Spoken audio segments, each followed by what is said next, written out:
What's going on, friends? James Nguyen here with the Alpha Red Comic Channel with something brand new, a brand new segment that I want to start and see if we can keep it going.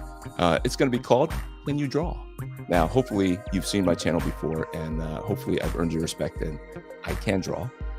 It's just, can you draw your specific character? So I've been taking commissions here in the past couple of weeks, trying to build my war chest for Alpha Red number 7 to kind of pay for the things that I need help with, things like inks and colors and letters.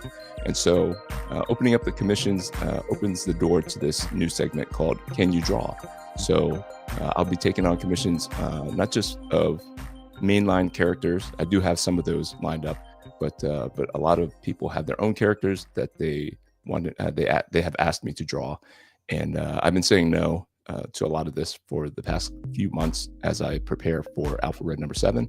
But here we are. We got to build up that war chest so that we can get Alpha Red number 7 into your hands by end of June, beginning of July. So we'll talk more about it as we get into May. Towards the end of May is when I want to be putting up that Kickstarter or that Fund My Comic. I'm probably going to start with Fund My Comic just to kind of give them some love, but we will see. I have to kind of plan it out. But without further ado, we're going to be drawing we're going to answer the question: can you draw Red Phantom? Now, who is Red Phantom? We've got along with us in this new format the creator of Red Phantom, and he's going to tell us what inspired Red Phantom and how he moves, his origin story, his villains, all the things that we can pull out of this creator and help you get excited about Red Phantom. So without further ado, we are going to welcome Mr. Patrick D to the stage. What's going on, Patrick? How are you today? Hey, James. How are you doing today? Good. It's great to have you on. I appreciate you commissioning me to do this and agreeing to have me do it on my first Can You Draw segment. So appreciate that. Absolutely. Thanks for having me. Yeah. So we're going to show the folks out there your character. His name is Red Phantom. You know, I did not pick it just because it had red in the name, and Alpha Red is my character that also has red in the name. So I am partial to characters with red in the name. So, but tell us about Red Phantom and how you came up with him and who drew this awesome picture. What's his story? This image is drawn by an old friend of mine named Mohammed Lubasan. He drew with me at a company called Affinity Press a couple of years ago, and I commissioned him to do this drawing for me, and I absolutely love this one. It's definitely got the feel of Red Phantom that I've always enjoyed. Yeah, no, I agree. It's fantastic. So this is a little bit more about the character, the color scheme and all that. Yeah, this is commissioned by Marshall Rogers, who drew Batman back in the 70s. Oh, wow. Very cool. Yeah, he drew this for me about the turn of the century. And this is I still have to go back and finish the colors on this, obviously. But okay. So this is you on the colors? Yeah, this is me on the colors. Oh, okay. Awesome. Yeah, and you colored a Fantastic Four thing for me. So that was really cool. Appreciate that. And what about who drew this? This is the commission I got at Dragon Con back in '93. I think it's Al Bigley drew this. Okay. Al Bigley. Is he a pro or is he? Yeah, he's a pro. I don't know if he's a huge name, but. Okay. Very cool. Hey, you're gonna have me. You're commissioning me. I'm standing alongside these pros, so I appreciate the confidence you have in me here. So this is obviously, I don't know, maybe not obviously, but I'm a fan of Scott McDaniel. So yeah, Scott McDaniel drew Nightwing back in the '90s, and I just saw a post he made on Twitter about doing commissions, so I got him to do this for me. That's beautiful, awesome. 11 by 17 drawing, and I colored this one. Yeah. Oh, you colored this one. That's awesome. Yes. Fantastic. Yeah. Fantastic. Yeah. So I did watch the link that you sent me. Scott McDaniel has this on his channel. where he goes how he laid it out from thumbnails to finished product. And man, it is an involved process. So how about this one? Well, this is something that I drew, and this is just in the style of the Batman, the animated series. I gotcha. Yeah. I just wanted to see how he would look in that style, and that's how he looks. Okay. And how about this one? This is something I drew back in college. I was really just trying to experiment with inking as drawing, Okay. like sketching in ink. Okay. Well, that's cool. And what year about was this? Ooh, probably the mid-90s, I guess. Okay. How about this?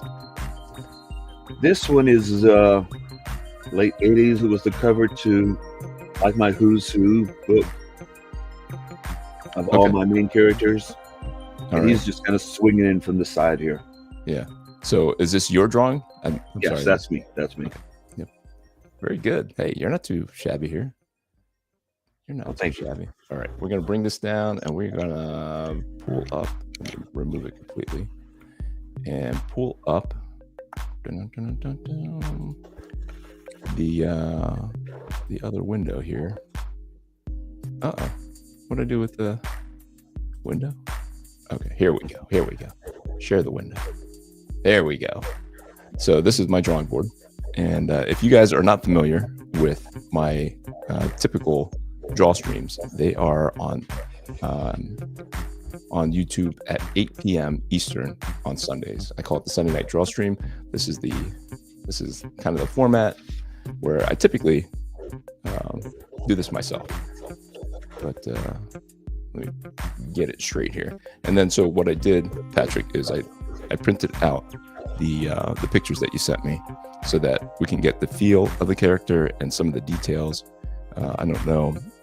You were very generous to say, like put it in my style, and you gave me some freedom with that. But I will be referring to this very, very much to get this blank page to something that is worth the commission price that you paid. So, all right, are you excited? I'm very excited. Can't wait. No, I can't thank you enough. I'm very grateful that you're investing in Alpha Red number 7 is really what you're doing. I know that you have ulterior motives, that you want your cool character to have its own image, but for me, I consider it an investment in Alpha Red number 7. So I typically don't like to go straight from a blank page, just because we'll be doing more erasing because of it. So, but we're gonna do it anyway because I was ill prepared for this, as I am. If you, and I know you, show up at 8 p.m. on Sunday nights to watch me do this, and I appreciate that for sure. But I like to come into it with a little bit more preparation. So I am. So describe to us, like you described to me, who is Red Phantom and how does he move, and how should I be thinking of him as I'm trying to pose him?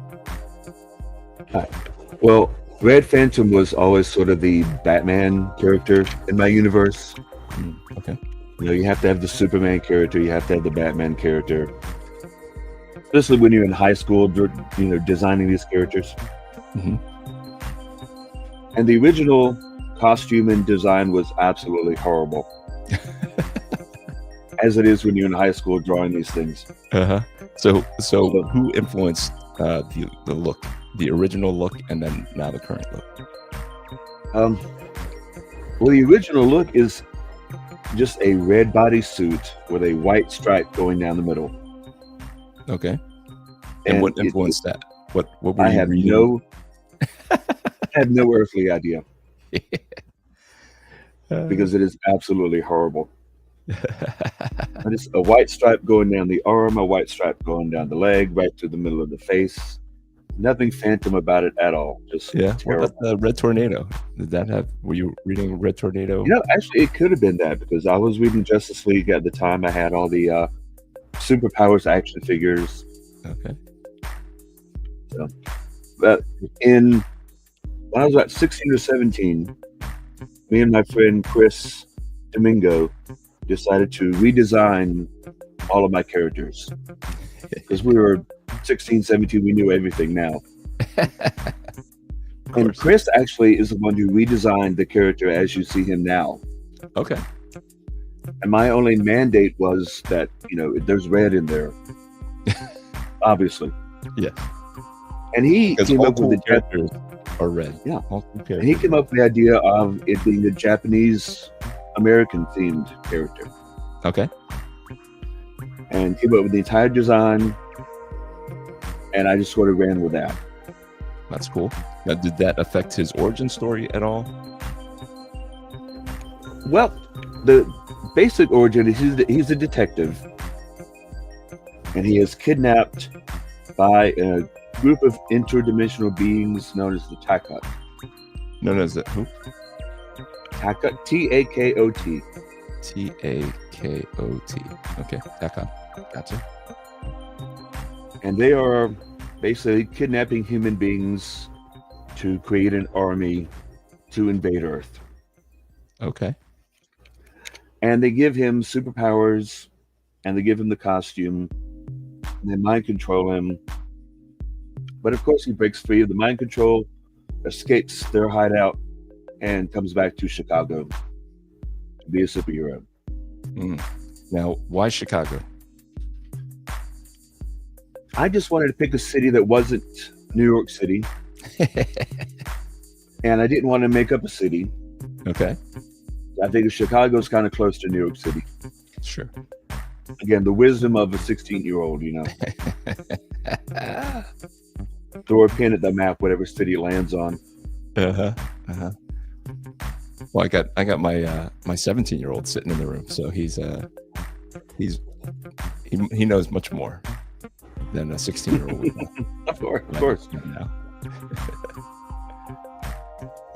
So I don't know if you can see the pose yet, Patrick. Yes. Okay.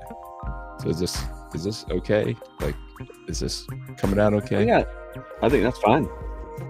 Because I'm thinking so I think you were describing to me like he moves like Daredevil a little bit, and that's kind of who I have in my head as I'm drawing this. The funny thing is when you go back to look at the original design, the fur on his gloves and boots is all very short. And as the character has evolved over the years, that fur just keeps getting longer and longer, and really shows the way he moves. Yeah. And that was inspired mainly by Todd McFarlane's Batman. Okay. When he did year 2, I think it was back in absolutely late 80s. Yeah. Mm-hmm. I always loved that effect. So the fur just gets ridiculously long. And Spawn. Yeah. Spawn did the same thing when Todd did Spawn. Yeah. No, it's definitely a visual aspect of the character that is unique to certain characters, and that is something that, even though I'm not a huge fan of flowing capes and stuff, that there's a visual element that it brings, that those kinds of things bring to an image. In fact, I think in Chris's first design, the boots had flaps like Captain America. Yeah. Old school Captain America boot flaps. Sure. And I said, no. We gotta have fur. Gotta flow everywhere. Now, what was the influence with the fur? Have you seen it somewhere that really kind of hit home, and you're like, my guy's gonna have fur?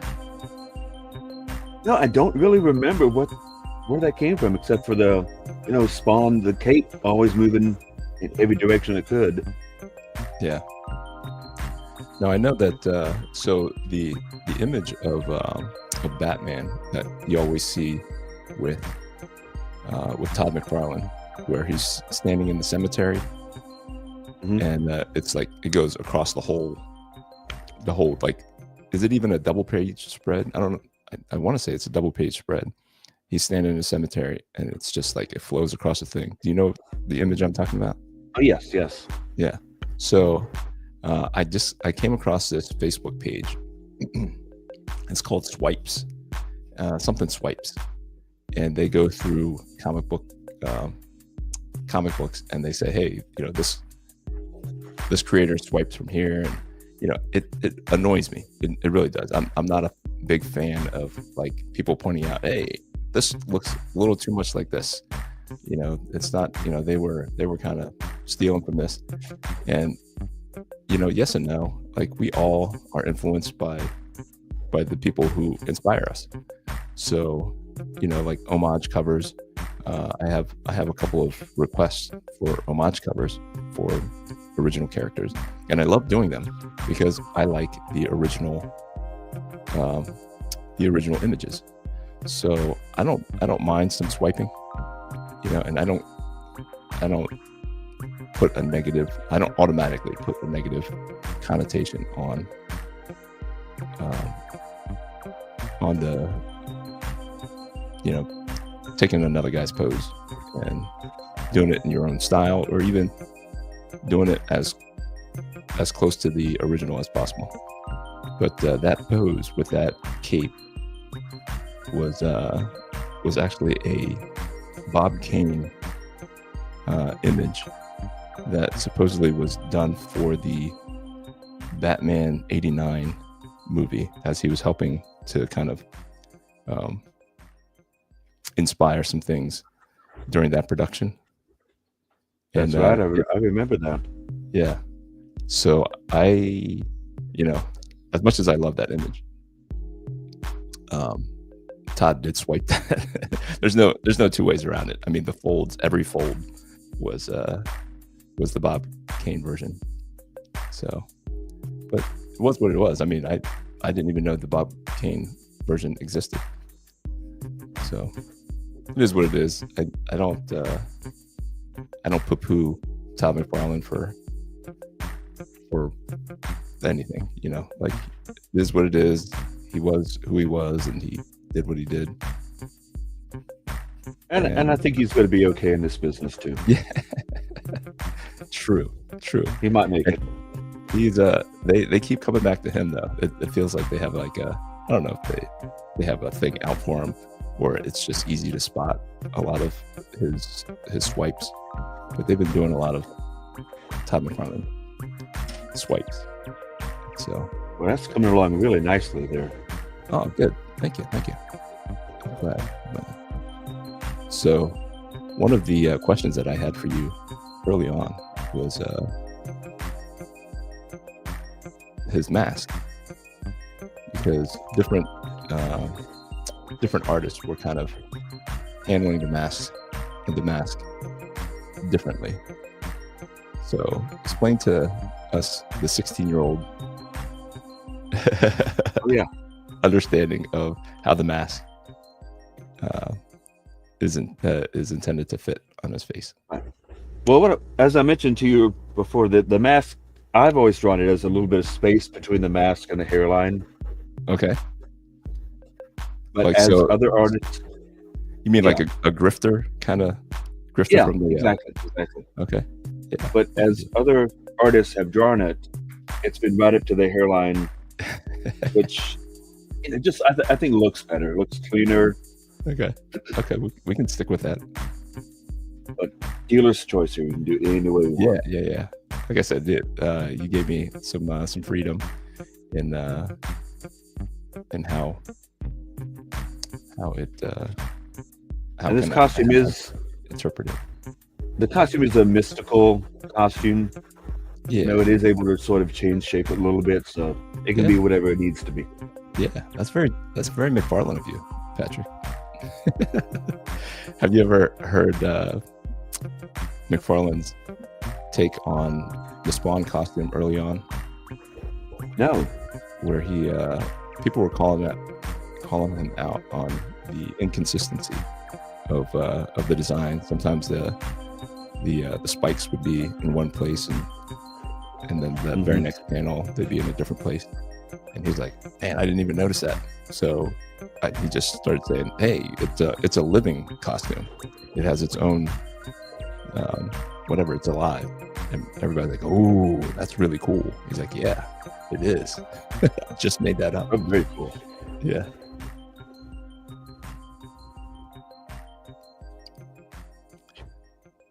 So what else can you tell us about Red Phantom, sorry. We have I work with the Starcross guys, and one of the characters' name is Red Talon. So there's Alpha Red, Red Talon, and I think there's one more red character, the Relentless Tin Soldier, is also red in our shared universe. So much red. Yeah. So much awesome. Is that what you mean? Nah, I think that's exactly what I meant. Well, his powers, he's got the typical sort of Captain America enhanced speed and strength and whatnot. But his most unique power is called the Aura of Fear. Okay. And he can project sort of an image of himself with wild white hair and black bloody teeth and black bloody claws. That's like about 10 feet tall. Okay. That just scares the bejesus out of you. Yeah. I can see where that would. And that was inspired by a character called Shade, the Changing Man. Okay. There's an old DC character that Steve Ditko drew back in the 60s, I think. Okay. And that was his power. He could create this really wonky image of himself. So I stole that power completely away from Steve Ditko. Talk about swiping. There's no way that we have this many original ideas out there. You know, you just package certain powers into different personalities, you know, and it creates new dynamic stories. So, you know, who cares? It's comics, you know, you just want a cool premise and you want it to be written and drawn well. You know, originality is great, you know, and maybe that can come out in the telling of the story where the origin is slightly different, but the power is the same, that kind of thing. But people get really hung up on this authentically pure new idea thing. I don't know how what you think about the purity of where original characters need to come from. Well, you know, they say there's no news stories. Yeah, for sure. You take a little bit of this and a little bit of that and put it together and hope it's not the worst thing in the world. Yeah, that's all AI is doing anyway, right? Exactly. Yeah. So do you have any thoughts on AI? I know a lot of guys who don't really draw or aren't confident in drawing, but like to create characters and stories. They have taken to AI to kind of generate images of their characters. And sometimes they'll take them to traditional artists and ask them to draw them, which is where I'm going to be doing most 2 or 3 of the next Can You Draw episodes will be kind of that with a writer who can kind of draw. Like I think he's kind of on your speed there. Like he thought he could draw.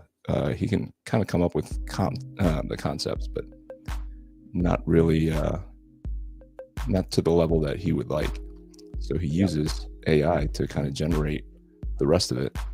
And then now he wants usable art, and he's getting a lot of pushback from purists who reject the AI generated artwork. So I don't know where you stand on that, and whether or not you've ever tried using it. I've never tried using it. I can't really say I'm a big fan of the idea. Mm-hmm. But then again, I haven't tried it. I'd rather do it myself, kind of a person, and have human beings do human being stuff. Yeah, I've been Um, commissioned by people who are like him, who just kind of use it to generate that initial image or images that they can give to traditional artists to finish for them. So I'm not opposed to that. You know, yeah, I've never tried it in that fashion, so yeah, because I can't really judge yet. yeah, yeah. No, AI is it's making a lot of things easier for a lot of people, and but it's kind of bland, you know. Mhm. Sometimes it does really good, compelling stuff, but for me, for the times that I've tried, you know, just to kind of work some things out, designs for things, it's just kind of bland. Yeah, when my 9-year-old daughter can spot AI, that fast, Yeah, like, no, not really. yeah, Thank you. yeah, yeah. I mean, it's great. It's great for guys like me who are, you know, doing it traditional. You know, the kind of the loyalty to the traditionally made stuff. So, all right. So this process is kind of just working out the composition, making sure that the anatomy is going to look right and fit. Everything's going to fit within the picture. So as we tighten it up a little bit, we'll choose more lighting sources and things like that. But right now, it's just composition and a little bit of anatomy to make sure that the picture's not going to stink.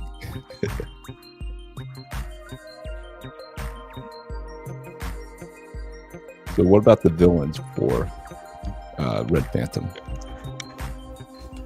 Well, the main villains, as I mentioned, were the Takot, Oh, okay, yeah. this group of interdimensional beings who are still chasing him, trying to get him back under their control, trying to get the costume back, yada yada yada. So he's constantly being pursued by them. Okay. Now, the original character, his enemy was his brother, who was basically doing the same thing. He was trying to create an army to invade the earth. But it was his brother that he had shot in a drug raid like a couple of days before. Wow. And his brother had the power of basically immortality.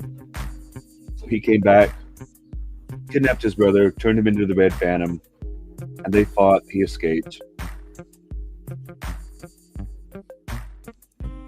Well, that's cool. Why did you abandon that? What kind of science was turned him into the Red Phantom? That's actually a good question. I don't know why I changed that. I mean, it's just as good as intergalactic stuff. It's more street level. Sounds more street level for the immortality thing. Yeah, the idea of him being kidnapped and transformed was always there, but I think I was trying to get a more, I don't want to say Japanesey, but a different group. And I did some research into ghosts and phantoms. So I wanted to lean that way a little bit more. Okay. So that's why I came up with the internet or interdimensional beings. Very cool. So are they like, do you are you injecting any kind of faith elements into it, like demons, and are you using any kind of Christian biblical understandings of interdimensional? Because I've heard aliens and stuff described as angels and angels and demons, people who don't believe in angels and demons and God and Christianity, they use interdimensional beings or aliens in the same way. Yeah, they're more just your basic demons. That's about as far as I've ever developed the story. So So what is it? What is the plan for Red Phantom? Do you have a story? Do you have like an origin story? Do you have like, would it be satisfactory for you to like hire somebody to draw and color and just produce the Red Phantom origin story? Well, I do have like a 2-page primer on the character that I've written. Okay. And I've had a few artists that are working on that. Okay. And I also have a longer sort of 10-page mini comic book or 8-page mini comic book that goes into his origin a little bit more. Yeah. And I might try to get that drawn by someone one of these days. Yeah. No, I think it'd be neat. Like I don't know, it scratches that itch. You know, the I've had this idea in my head forever, kind of itch that you know, you get it out there in the world, and you know, you feel like he lives out there in the real world somewhere. Yeah, he's lived in commissioned drawings for many, many years now, and continues to live. Yeah.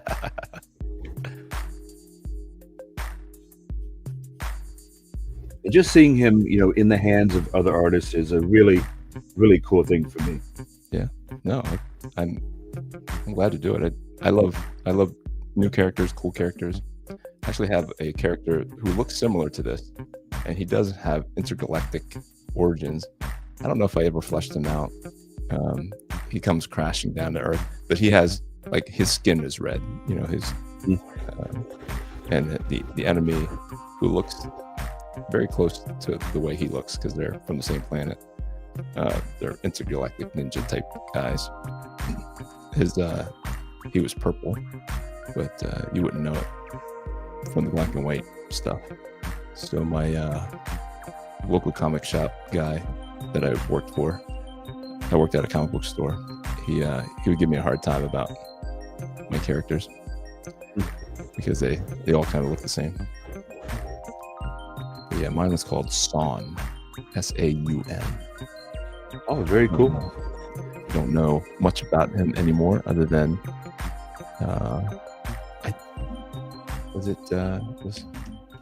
there's another one, The Raging Inferno. I remember doing 2 or 3 pages of something called I forget what his name was, but his tagline was The Raging Inferno.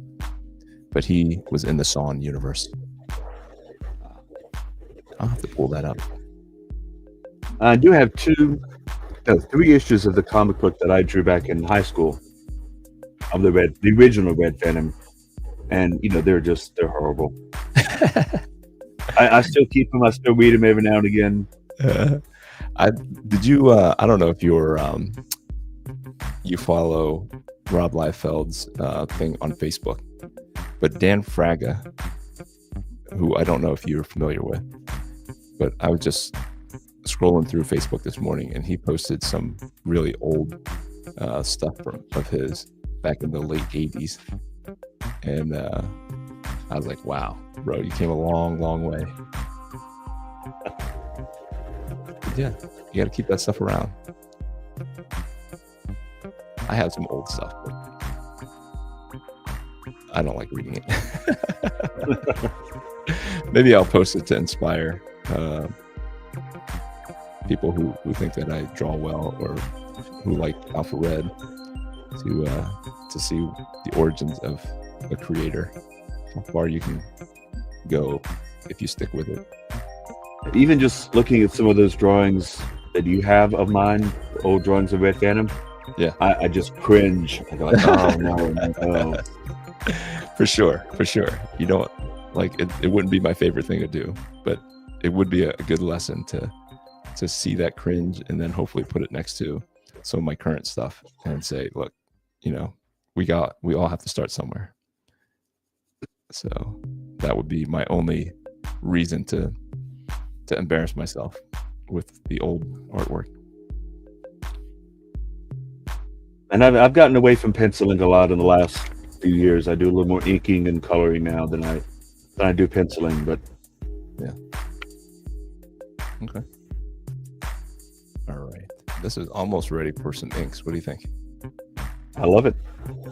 Awesome. I want to make sure I have some of the shorthand here that I'm putting for myself before I ink. Just the costume stuff and shadow stuff. Yeah, and I'm glad you got the armband in there too. Yeah, I noticed that our buddy Scott Miteño. Hello, Mr. Scott. I'm kidding. Yeah, that armband kind of comes and goes over the years, depending on who draws it. That's funny. So I was thinking it was a vest, but maybe it comes up over his shoulder. Does it come a little over bit? his- Yes. Yeah. So it comes this far. So it's not just. Yeah, I've always drawn it over his shoulder like that. Okay. But Yeah, let's do that. again, the costume does what it wants to do. It's very Spawn-like. Magic costume. Let's make sure we get that detail in there. Where it comes over his Again, this was designed in the 80s, so the big shoulder for gauntlet sure. things. Yeah. No, I just I don't think it needed to make too much sense back then. I think we get spoiled with the MCU stuff, so we can kind of see it in real life and we go, oh, that looks so cool that it has to be super hyper realistic, or else we reject it. But back when it used to just be fun, you draw pretty much a naked person and then put different lines in there, and it becomes a cool image. And I never really talked to my friend Chris about what he was thinking when he designed this. But it was like, if you want a vest, you have a vest. That's fine. Don't that it does anything or helps in any way, but here's a vest. Just keeps him warm on those cold nights. It does get cold in Chicago sometimes, yes.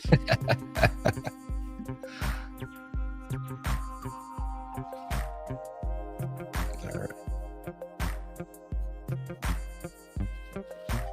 Gotta make sure the hair goes there. All right. I think we are ready for inks. Ready for the inks. Let's snap a picture real quick. So we have proof of the pencil version.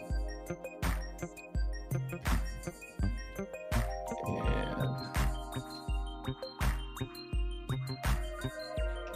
so who are your favorite creators, Patrick?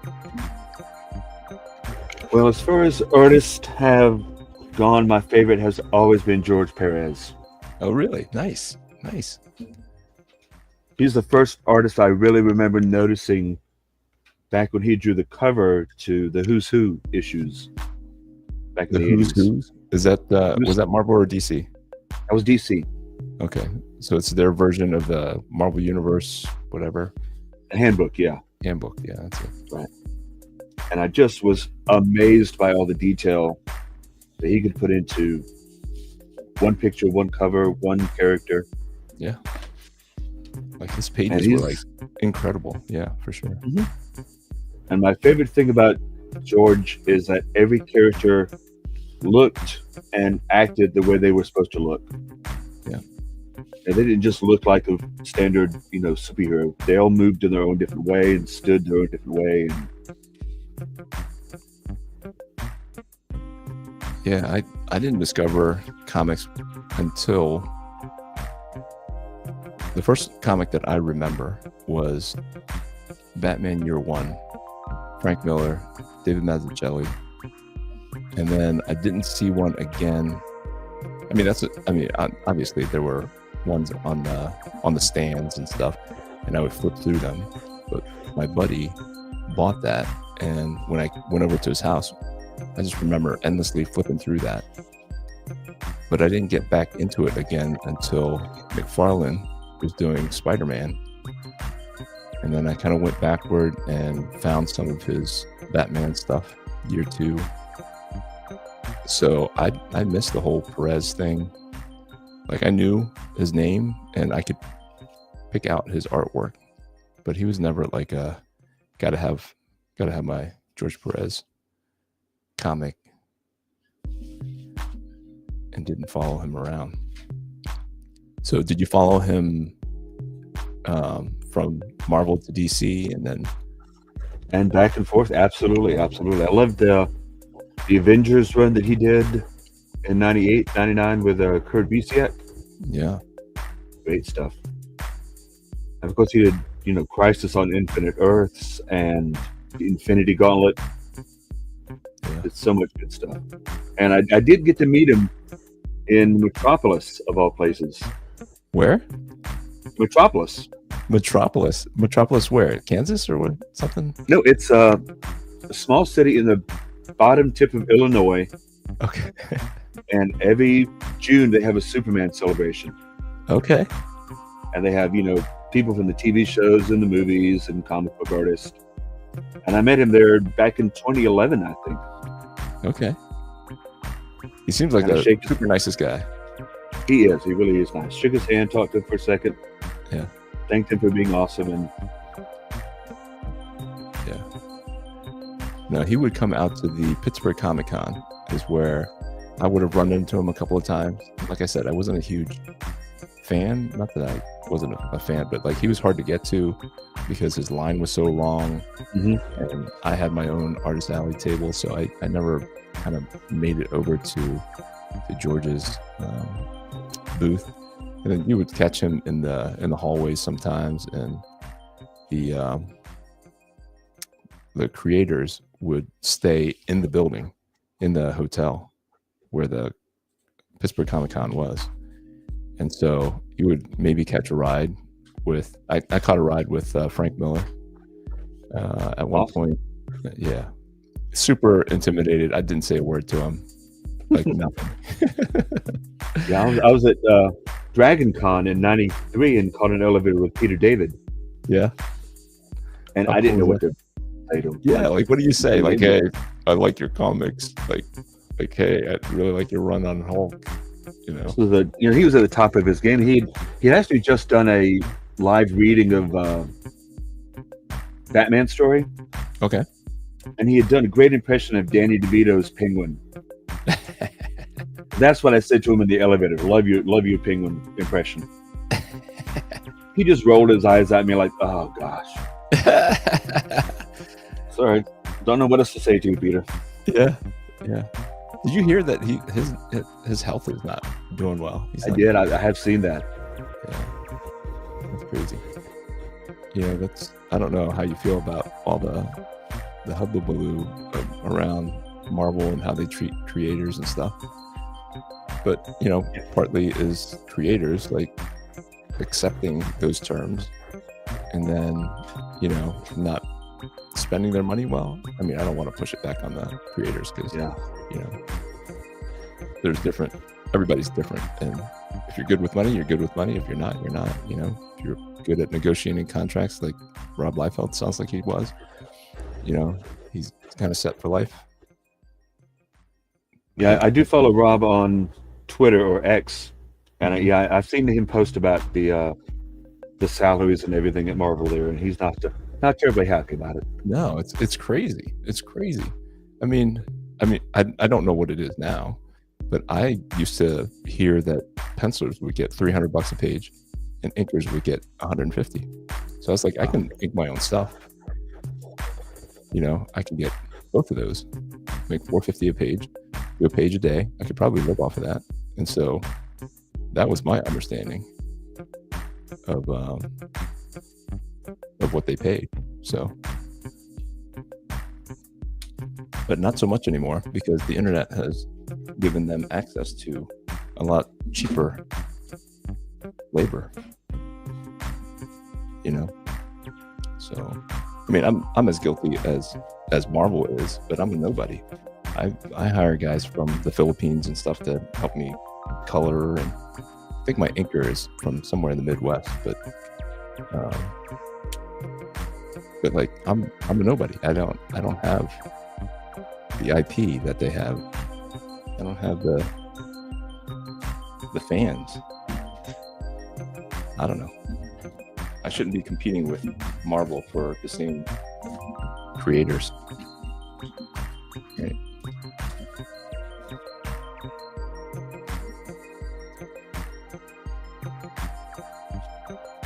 All the microns. Yeah. I don't know. So you said you're an inker more now. So what kind of tools are you using? Are you digital at all? Now I am digital, yes. But I did learn with brush and microns. I used to ink completely with the brush. Yeah. It's very hard to do, but it was a lot of fun. Yeah. It's very intimidating for me. I tried it for a while. But the level of control that you have to have requires a lot of patience and skill. And of course, being a George Perez fan, he's the one that I tried to ink the most, and inking Perez is insane. Now it's all digital. I made the switch. Yeah. So do you have like a Cintiq type of thing, or do you ink? No, I have a little tablet about, I guess, 8 inches by 8 inches. Okay. Is it those bamboo things? Yes. Yeah. Exactly what it is. Yeah. So I tried that too. So like you're not actually looking at what you're inking. It's on the screen and you're inking what's down below. Yeah. It takes a lot to get used to it, but once you do. Yeah. That's good. Yeah, I have one of those bamboo things, and I couldn't get used to it. I just wanted to be looking at the image. What program do you use with your bamboo? I use Clip Studio Paint. Okay. Is that what's typical? Or I would say so, yeah. It's a pretty big program, mainly designed for manga and comic books. Okay. And I think a lot of people use it, yeah. And I use Photoshop for coloring. Yeah, that's all I know is Photoshop. So I was using the bamboo with Photoshop, and I don't know if that's. Have you ever tried it? The Photoshop with the bamboo tablet? Oh yeah, absolutely. I use it every day, coloring. Yeah. Okay, but not inking. No, I don't ink in Photoshop. No. Yeah.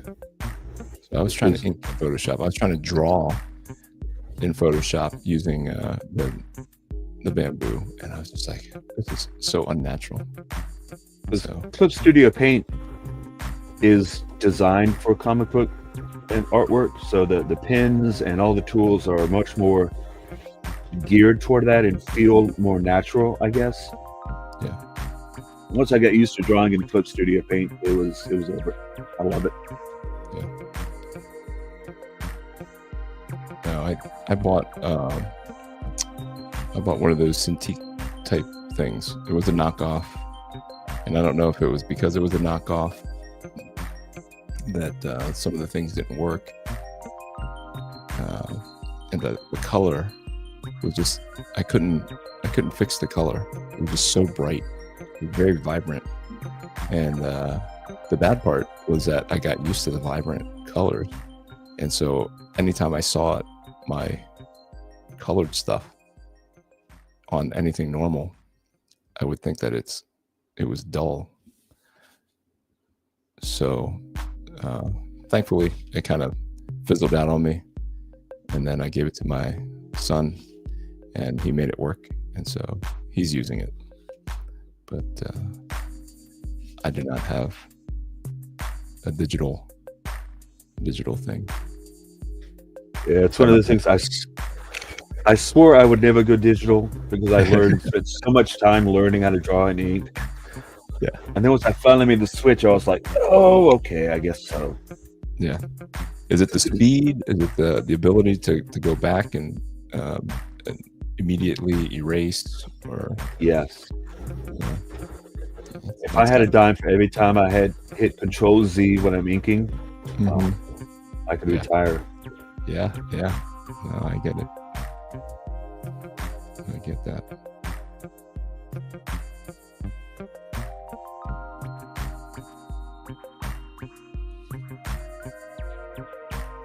So who are other influences? Do you have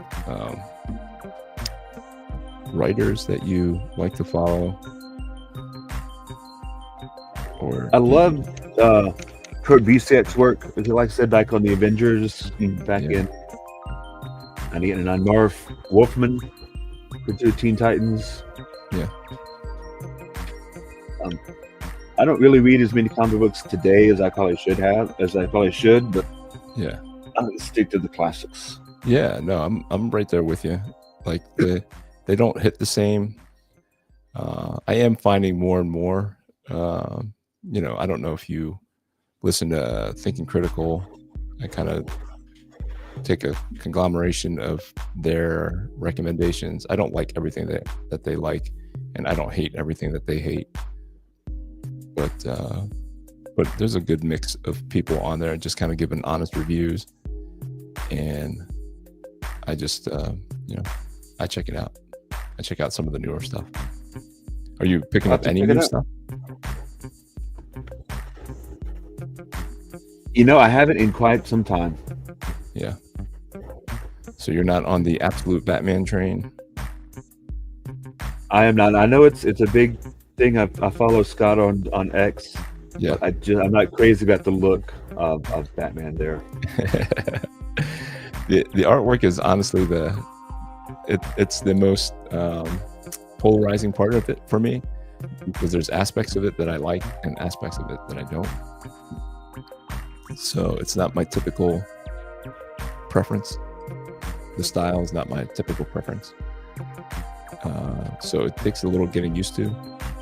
But I like the story so much, and I don't think it works without that kind of indie style. I don't know. There's something about it that kind of works. And when Nick Dragotta is not doing it, the two stand-ins that they've had so far just don't hit the same. It doesn't hit the same without that kind of artwork, that indie / manga style. The manga pacing, it's not so much manga style, but it has manga flavor in the pacing of it. So that's what I like about it. And I do like, I mean, the story. I'm not a super Batman purist, and I've seen enough different variations of Batman that I allow for some of the changes that he's made to kind of accept this new version of the war. But yeah, I just haven't gotten around to checking it out yet. But. Yeah. Do you pick up any other independent stuff, like the Rippaverse stuff? Any Comicsgate stuff? I don't know if you're aware of those things, or pro or against Rippaverse, pro or against Comicsgate. I see them mentioned every now and again, but I'm going to plead ignorance on both of those. You're probably for the best, sir. Probably for the best. I want to stick to my little comic book universe and have my characters. And yeah, that's the cool thing about comics. Yeah, no, comics are a great hobby, because you can go in and out of them, and it's kind of a pick and choose, and you don't have to be, not everybody has to like what I like, and you don't have to hate what I dislike. I don't hate anybody's stuff. I know how hard it is to produce a comic book. So, if you can get a comic book all the way done and it looks halfway decent, like, my goodness, you're doing better than half the people out there, at least. Yeah. Yep, absolutely.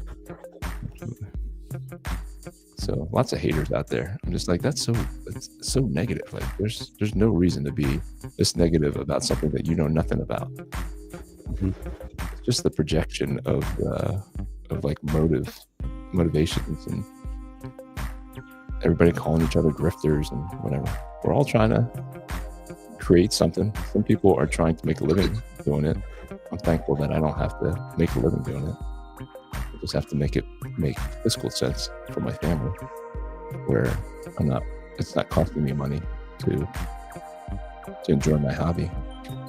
But outside of that, like, let people like what they like. It's not the worst. It's not the best. It just is. You support it or you don't. If enough people support it, then it lives on. And it just should be that. So let it be. This is looking awesome, by the way. Thank you. I appreciate that. Just having fun. I don't typically get to talk to people while I'm drawing, so this is kind of a new thing.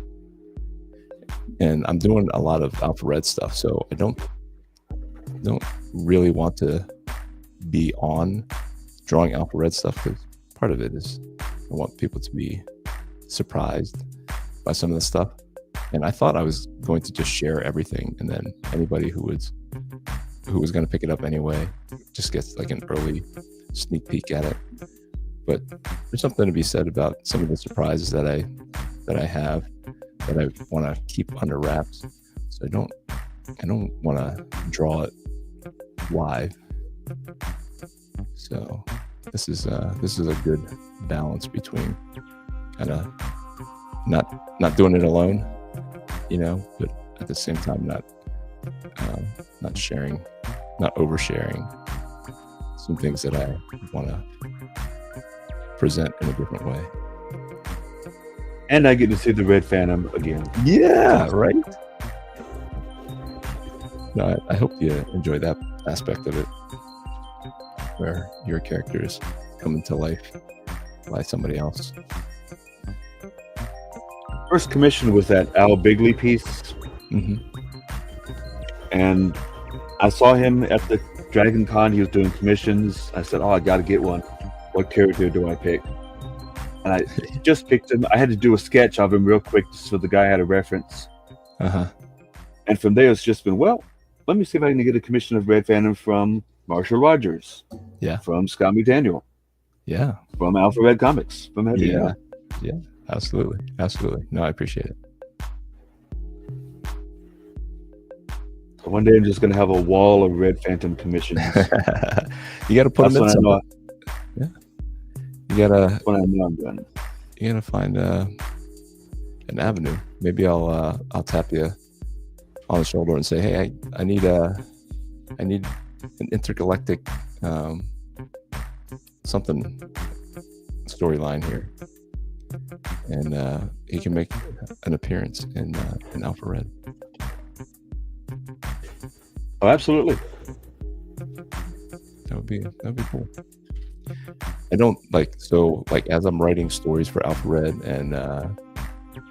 and Ray, my frequent collaborator, is coming up with stories for Alpha Red.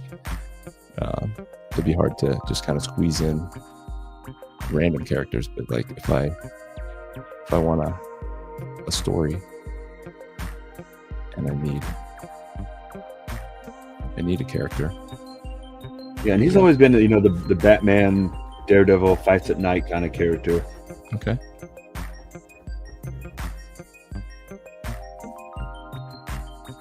I have the next couple of stories kind of planned out, and I have like whole arcs kind of planned out for Alpha Red, and so things are still in flux because obviously they're not produced yet. They're not in any kind of, not even written down. They're mostly in my head, these stories, and so they can flex around. But like the hero is always Alpha Red, like, so it's hard to Absolutely. it's hard to say, all right, I want another hero in here. Like if there was a villain, if there was a villain arc, it's easier to add somebody else's villain, I would think, into my story than to add another hero. Because over at Starcross Comics, we have like a stable of heroes that the guys are always kind of trading heroes, and it's just fun to have your character out there more often than you can create for yourself. So it's also the fun of like crossovers and things like that. But when it comes to villains, I think it would be easier to say, hey, maybe Alpha Red fights your villain. And the villains are so much more fun to create sometimes anyway. Yeah. Like how evil are they? How smart are they? How strong are they? How are they gonna put my hero into a bad situation that they have to figure out how to get out of?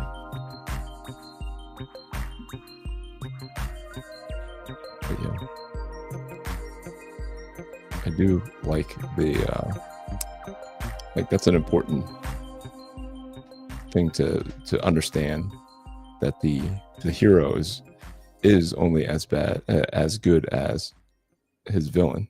Because if you didn't have a decent villain, then you wouldn't really need the good guy. Yeah.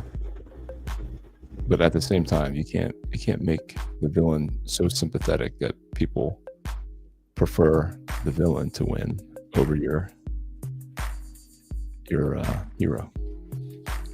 So, a morality issue, I think, in my mind, in recent years, where a lot of people would rather root for the villain and chip away at the heroicness of the hero, the purity of the hero. There's just a little bit of bad in every good guy, and every bad guy has a little bit of good. And maybe, but like, I don't know, a little too overemphasized, in my opinion. Like Joker has a whole movie, so you're sympathizing with the Joker. You understand his motivations as a crazy guy. You can sympathize with him and empathize and root for him. Whereas in the comic books, he's just a psychopath, murderous, smart, willing to do all the bad things. So you shouldn't root for those types of people in real life. No.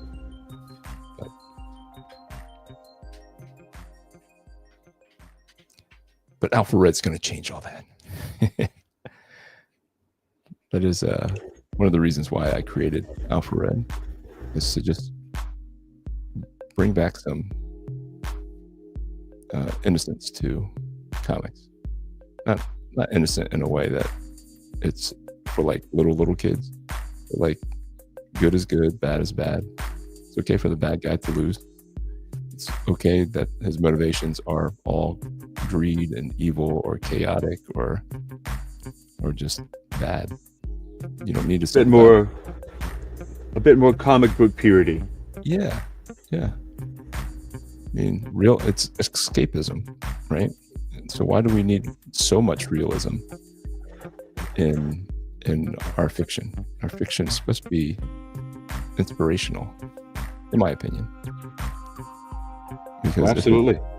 If it's just a commentary on the evils of the world, I mean, just turn on the news. I know, we got enough of that as it is. Yeah. Gotta get away from that. Yeah.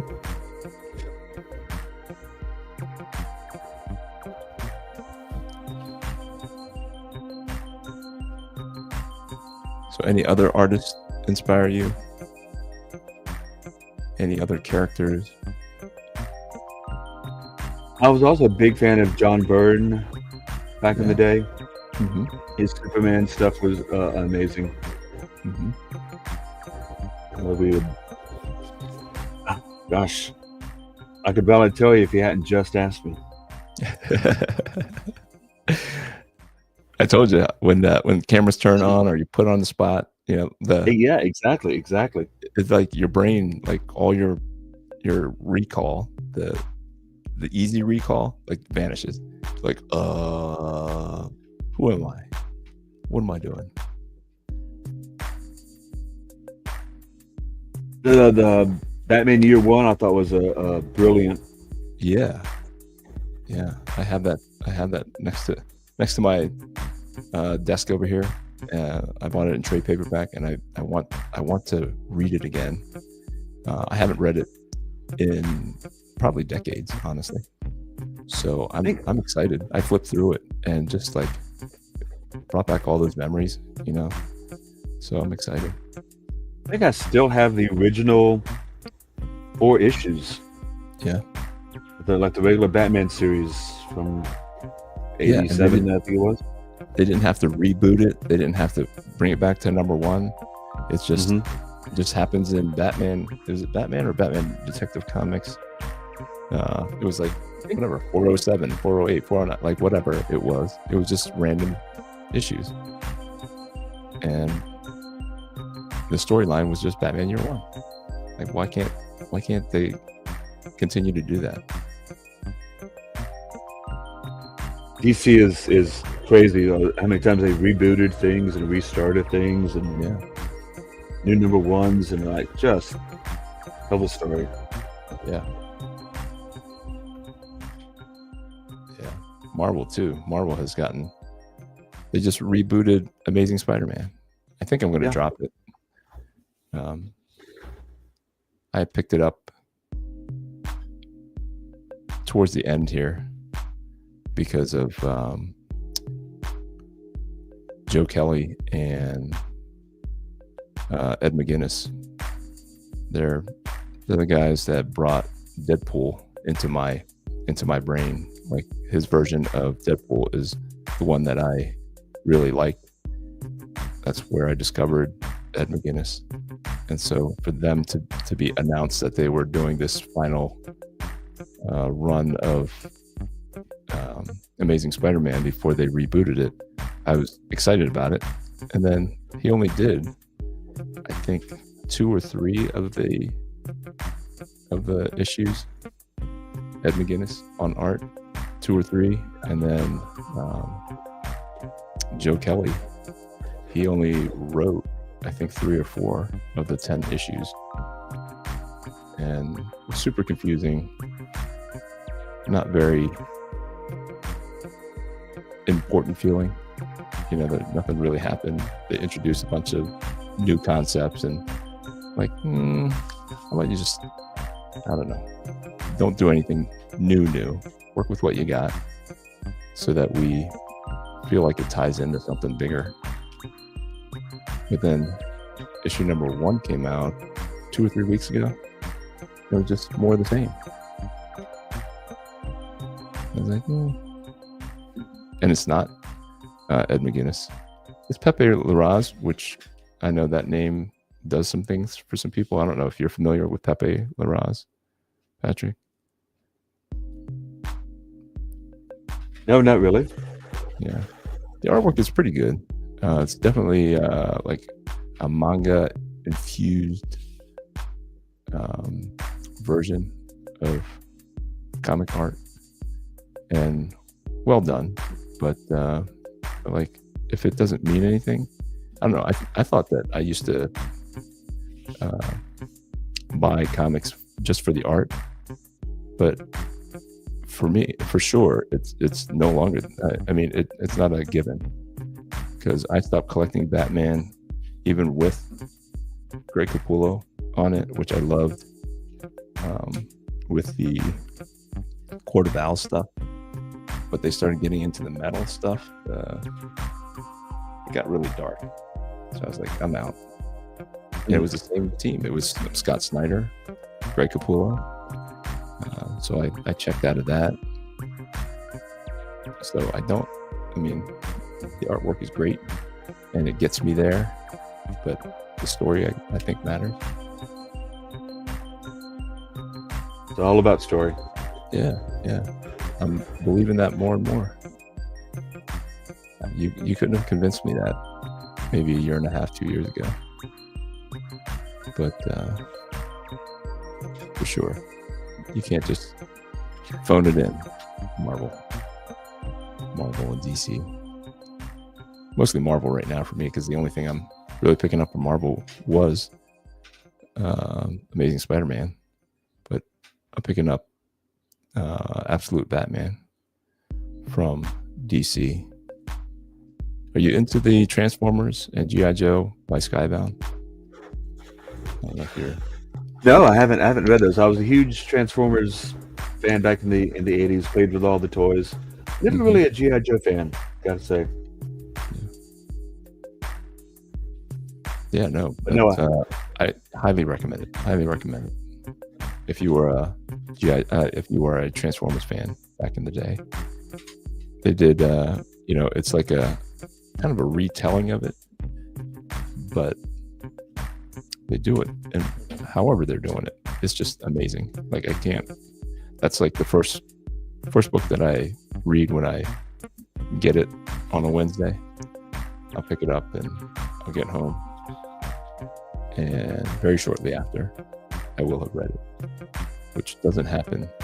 That only happens with that comic, G.I. Joe, and Batman. Otherwise, I still haven't read Spider-Man, Amazing Spider-Man, #1. And that was 2 or 3 weeks ago. Well, I'll have to check it out.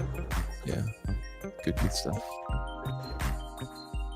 The Free Comic Book Day coming up. I'll have to go check those out. Yeah, I'm trying to find a place that'll let me set up for Free Comic Book Day. My local comic shop always has Joe Jusko. He lives around here. I don't know if are you familiar with Joe? Oh, yes. Yeah. So he apparently lives within miles of me. And so he frequents the comics store that I go to. And the past 2 or 3 years, they've had him. So I got to find a place to try to set up and sell some of my comics and artwork. I'm not really plugged in to anybody but them around here. We do have a handful of comic book stores, but the reason why I ended up with them, not just because they're closest to my house, but because the other people are like robots. Like, you come in, they don't want to talk about comics at all. They don't even know you. And you're picking up comics and they don't ask you what you like about it, what you don't like about it. No conversations at all. Just transactional. So that's half the fun of going in there, is talking with other fans. Yep. Talking to the other fans, and you're arguing about stuff, and who's the best this, who's the best that. So what are your thoughts on the Red Phantom costume design? His look. Yeah, his look, it really reminds, as I'm drawing him, I'm just thinking of my my character Saul, Son. And I'm gonna go dig him up because he has the long ponytail, and he's red, but he has he has buckles. So that's all that's all I see. So he could be like a variation of of Son, the intergalactic multiverse. Yeah, multiverse version of him for sure. But no, I like it. It's very 90s. It's very it's just a costume for the sake of the costume, and I like the flowiness. It adds that visual interest of it.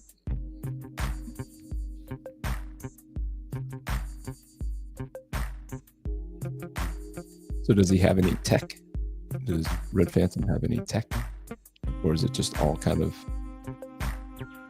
No, it's just all him. super strength and agility? I remember when Scott McDaniel did his commission. He asked me about, how does he swing around? What kind of gadget does he have? And I was like, there's always just a rope there that he swings on. I'm like, I don't know where he got it from. Left over from Spider-Man or something. I don't know. That'd be hilarious. That'd be hilarious if he's just swinging around on spider webs that haven't dissolved yet. In all these superhero cities, there's probably hundreds of ropes just hanging from buildings that people use. True. It's like catching an Uber. Maybe there would be like some kind of organization that would benefit from that, and they just set up ropes that super people can swing. There should be. They pay them a fee. Yeah, monthly subscription like everything else. I just recently switched my phone line. They're like, yeah, we use AT&T, we use Verizon phone lines, so you should get the same quality. And I'm like, oh, okay. And sure enough, it's the same. But that's the same idea. Like somebody just owns those ropes, but all the heroes and villains get to use it. Because half the time they don't take them down; they're still just hanging there. They have to be, because Batman's shooting his little thing, and then it just wraps around a part of the building or a wire or a phone line or whatever, and he swings. He's not catching that back. He just cuts off the cord right there at the gun, right, or the handle, and off he goes. That'd be hilarious. Except for Daredevil. Daredevil, it's the baton, comes out of the baton, and goes back into the baton. So Daredevil gets a pass. He's figured it out. No one is swinging on his ropes. No. Yeah, a little selfish with his mode of transportation. Yeah, Red Phantom just likes to get in there, punch the bad guys, and get out. Yeah, that's cool. That's fun. Fun stuff.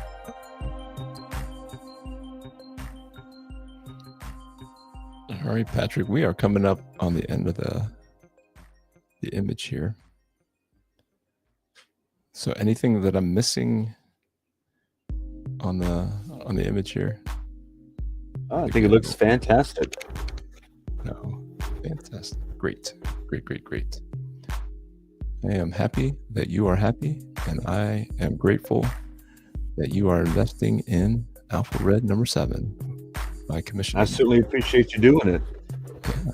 No, this is a good first taste of what Can You Draw can look like. Hopefully it is as interesting to others as it was to me and to you, hopefully.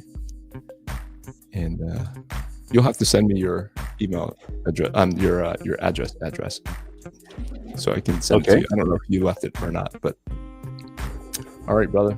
Anything else you want to say about Red Phantom or anything else? No, that's it. I appreciate you doing this. This is awesome. I'm going to take you off the stage. I'm going to say my goodbyes, and then you stick around, and then we'll have a proper goodbye then after that. Is that cool? All right. Thanks, James. Yeah. Thank you. Let me remove you from the stage. Remove this. Well, guys, thank you for hanging out with me and Patrick and his awesome character, Red Phantom. I hope you dug it. And if you want me to draw your character, just email me at alpharedcomic@gmail.com. That's alpharedcomic@gmail.com. And we can hang out, and you can ask me, can you draw and insert your character? It can be Batman, it can be Superman, it can be your original character. So I hope you enjoyed it, and I'm going to play the thing, and then we'll see you on Sundays. Sunday is when I typically do my draw stream, Sunday night draw stream at 8 p.m. Eastern Standard Time, where I pick a character that is in the news, and then I draw it, and then you can buy it on my Etsy store. You can go to, I think it's jamesq.net, takes you to my Etsy store. So check that out, guys. So until next time, Can you draw? Yes, I can. So until next time, I'll work on the ending. Grace and peace. We are out. Hit that button.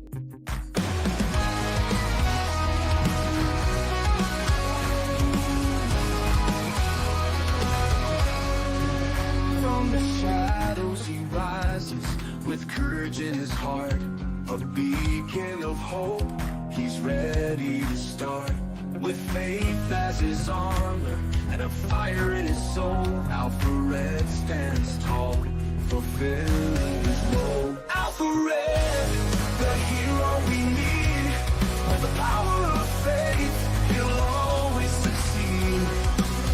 Fighting darkness, he'll never dread. For the world is safe with Alpha Red. Red. In a world full of chaos, where evil may lurk, he fights for the righteous, his mission and work. Guided by God, with strength from above, he battles the darkness with unyielding love. Alpha Red, the hero we need. With the power of faith, he'll always succeed. Fighting darkness, he'll never dread. For the world is safe with Alpha Red. Alpha Red.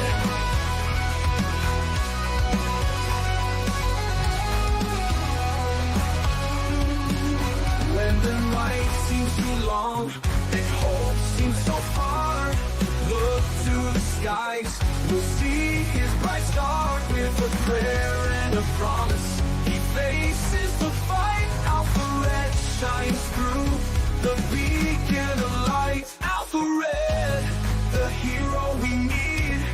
With the power of faith, he'll always succeed. Fighting darkness, he'll never dread. For the world is safe with Alpha Red. So stand tall with courage, let your faith lead the way. With Alpha Red beside us, we'll see